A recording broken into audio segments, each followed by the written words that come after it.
The meeting room was silent until the sound of Ethan's voice cut through it like a blade. He mocked Maria's trembling hands as her mop glided across the polished marble. The board tried not to watch, but the humiliation was impossible to ignore. Ethan laughed, a short, cruel sound, and said she should clean faster if she wanted a raise. Maria didn't answer. Instead, she reached into her apron and pulled out an old folded letter sealed with a wax emblem. When Ethan saw his father's name written on it, the laughter caught in his throat.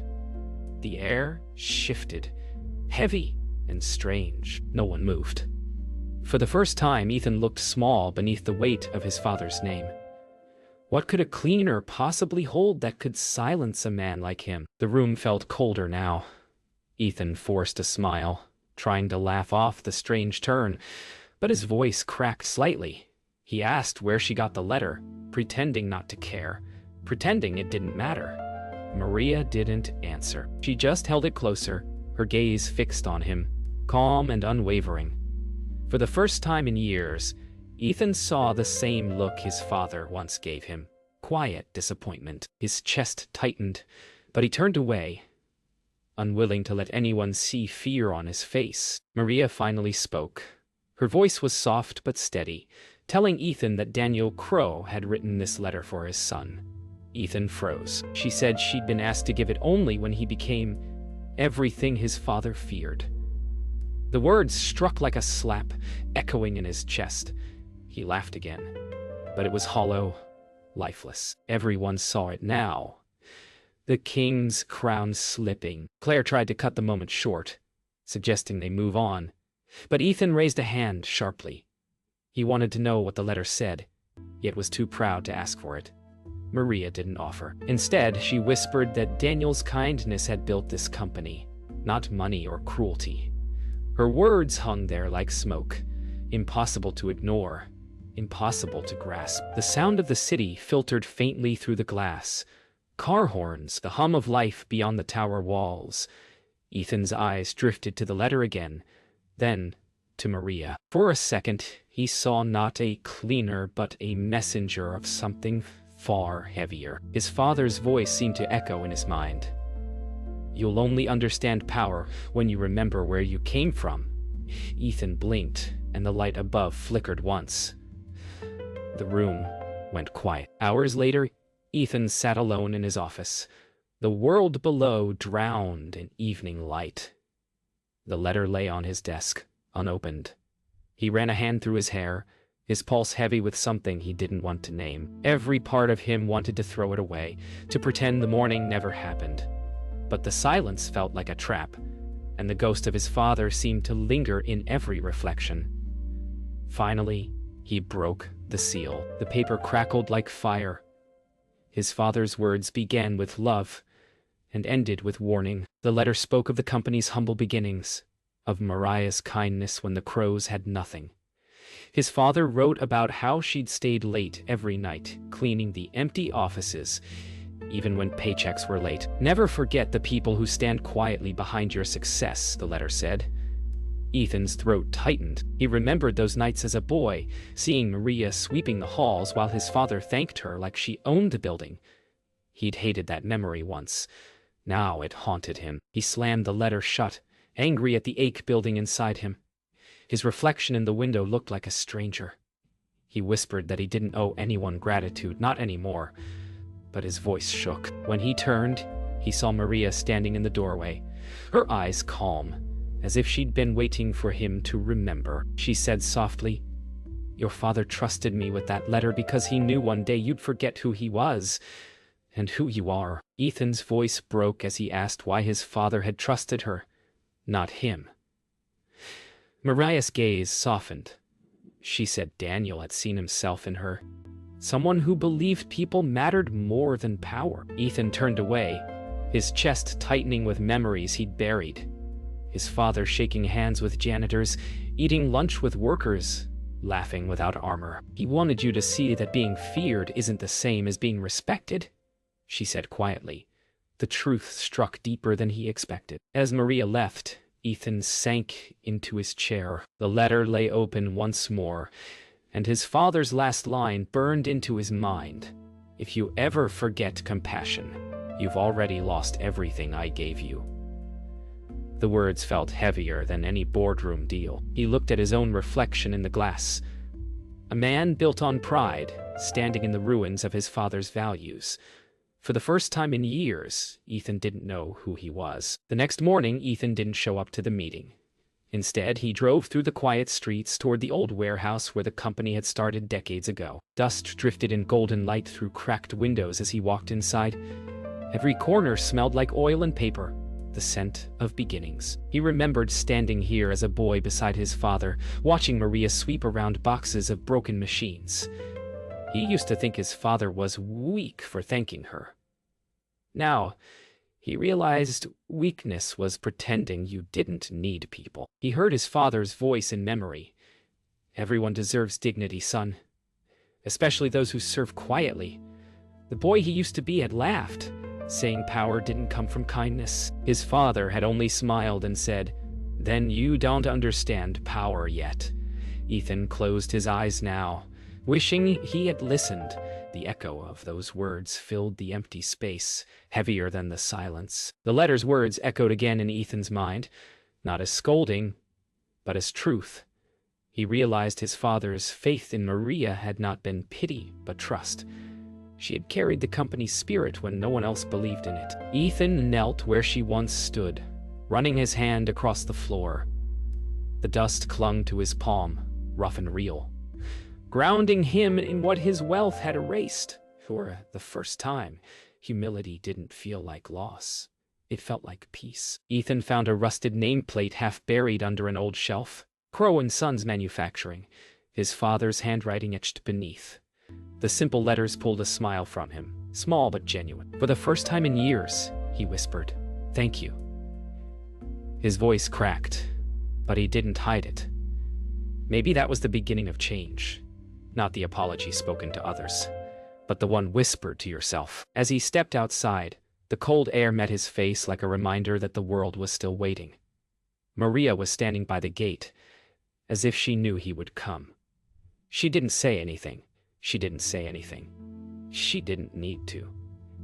Ethan simply nodded. For the first time, his eyes met hers not with power, but with respect. The distance between them finally felt smaller. The sun rose higher, light spilling over both of them, and the city beyond seemed to breathe again. That night, the office tower was nearly empty. Ethan sat behind his desk, staring at the city lights flickering like dying embers. The letter lay open beside a half-empty glass of whiskey, its words now burned into his mind. He felt his father's presence in the silence. Not accusing, but waiting. For years, Ethan had believed success meant distance, control, power. Now it all felt like noise. He whispered into the empty room, "Was this what you wanted for me?" The city answered only with wind against the glass. He picked up the letter again, tracing his father's handwriting with trembling fingers. The ink had faded, but every word carried weight. "You can own a company," Daniel had written, "but you can't own hearts. Earn them." Ethan's throat tightened as the words blurred in his vision. He remembered his father's funeral, how he hadn't cried, not because he didn't care, but because pride had turned his grief to stone. Tonight, that stone began to crack. The office door creaked open. Claire stepped inside quietly, holding a file. Her eyes softened when she saw him. The man who once terrified everyone now looked small, fragile. She asked if he was all right. He almost laughed. "I don't know who I am anymore," he said, voice breaking. She didn't respond with pity, only silence. Sometimes silence is the only language that fits. Claire stepped closer, placing the file on his desk without a word.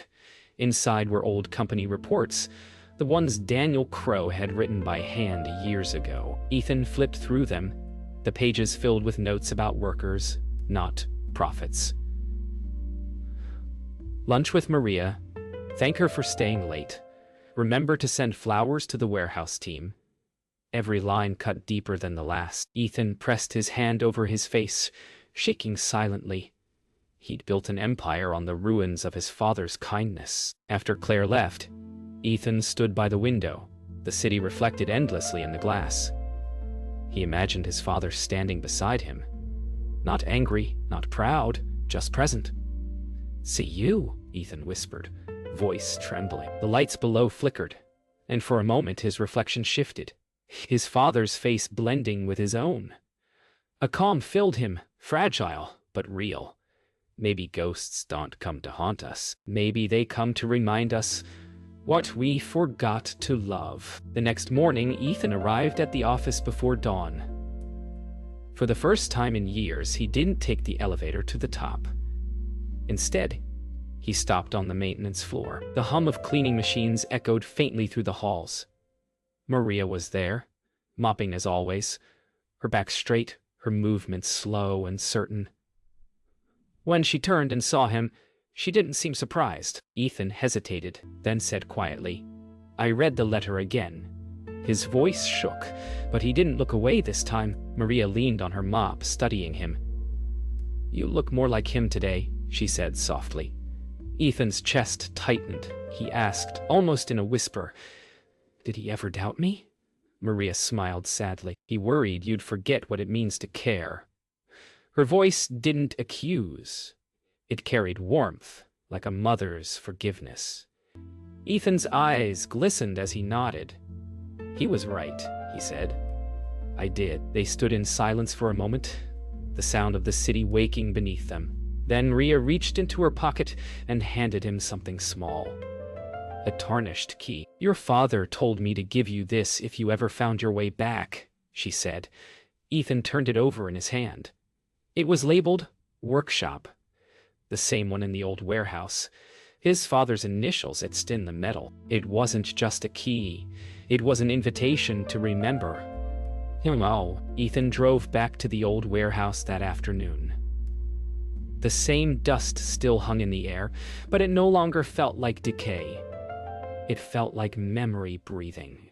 He used the key on a small, rusted door in the back. Inside, he found a wooden box filled with old photos, blueprints, and a note in his father's hand. "When you lead, start here." Ethan sank to his knees, holding the box like something holy. His tears fell silently on the worn wood. As the sun dipped low, Ethan sat outside the warehouse steps, the letter and key beside him. For the first time, he felt no anger, no pride, only gratitude. He looked at the horizon and whispered, "I'll fix what I broke." Somewhere inside, he felt his father's quiet approval. The wind moved gently through the trees, carrying dust and sunlight together as if the past and present were finally breathing in the same rhythm. The next day, the boardroom was full again, but this time, the tension was different. Ethan entered quietly, without his usual stride of power. No assistant, no entourage, just him and the letter in his hand. The board members exchanged puzzled looks. He stood at the head of the table and began to speak, his voice steady but soft. "I owe someone in this room an apology," he said. Then his eyes turned toward Maria, standing by the door with her mop. The silence deepened. Ethan turned to the board and confessed how he'd mocked the woman who once helped build everything they now enjoyed. He read aloud from the letter. His father's voice carried through his trembling words. "True power is not how many obey you, but how many trust you." No one spoke. Even the sound of the city outside seemed to fade. When he finished, his eyes glistened, but he didn't look down. "From this day on," he said, "we build like he did, with gratitude." When he finished, Ethan turned toward Maria.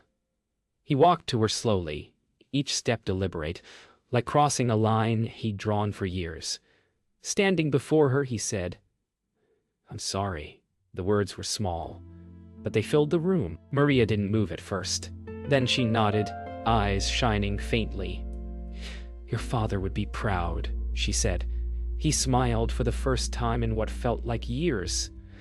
A real smile, not one worn like armor. After the meeting, Ethan gathered the staff in the lobby, from executives to janitors, security guards to assistants. He stood before them, holding the same letter. "My father built this company on kindness," he said. "I forgot that. But I won't again." The crowd was still, listening not to a boss, but to a man finally speaking truth. When he finished, the entire lobby erupted into quiet applause. For the first time, Ethan didn't feel powerful. He felt human. As the crowd dispersed, Ethan caught Maria before she left. "I don't expect forgiveness overnight," he said quietly. She shook her head. "You don't need to earn it," she replied. "You just need to keep it." Her words lingered long after she walked away. Ethan looked down at the letter one last time, then folded it carefully and placed it inside his jacket pocket, close to his heart, where it belonged. Weeks passed. The company began to change, meetings grew warmer, the walls felt lighter, and people spoke without fear. Ethan walked through the halls each morning, greeting everyone by name. For the first time, he noticed the laughter, the smell of fresh coffee, the sound of real life returning. He didn't see employees anymore. He saw people, the same way his father had. The letter's words had become his compass, not his burden. One afternoon, Ethan called a company-wide meeting in the courtyard. He unveiled a new plaque, engraved with his father's quote, "Lead with kindness, not fear." The crowd stood silent for a moment, and then applause erupted, not out of duty, but belief. Maria stood near the back, her hands clasped, her eyes filled with quiet pride. For the first time she looked at Ethan and saw not the man who mocked her, but the boy his father had hoped he'd become. After the ceremony, Ethan found Maria sitting quietly in the garden behind the building, surrounded by flowers his father once planted. He joined her without speaking. They sat in silence, the breeze carrying the scent of jasmine and soil. Maria finally said, "He'd be happy now." Ethan smiled softly. "So am I," he whispered. It wasn't triumph he felt. It was gratitude. Later that evening, Ethan stood alone in his office. The city below shimmered under dusk. He opened the window slightly, letting in the cool air. From his pocket, he took out the folded letter, edges worn, ink faded, and read it one last time. The words didn't sting anymore. They felt alive, like a voice he carried now instead of chased. He smiled and whispered, "Thank you, Dad." The next morning, Maria turned in her uniform. Ethan met her at the front entrance, holding a small bouquet of white lilies. Her favorite. "You've done more for this company than anyone," he said. She smiled. "Then my work here is done." They hugged briefly, a gesture simple and human. As she walked away into the morning light, Ethan watched her go, the letter resting in his breast pocket. The building behind him gleamed, alive again. Legacy at last had come full circle.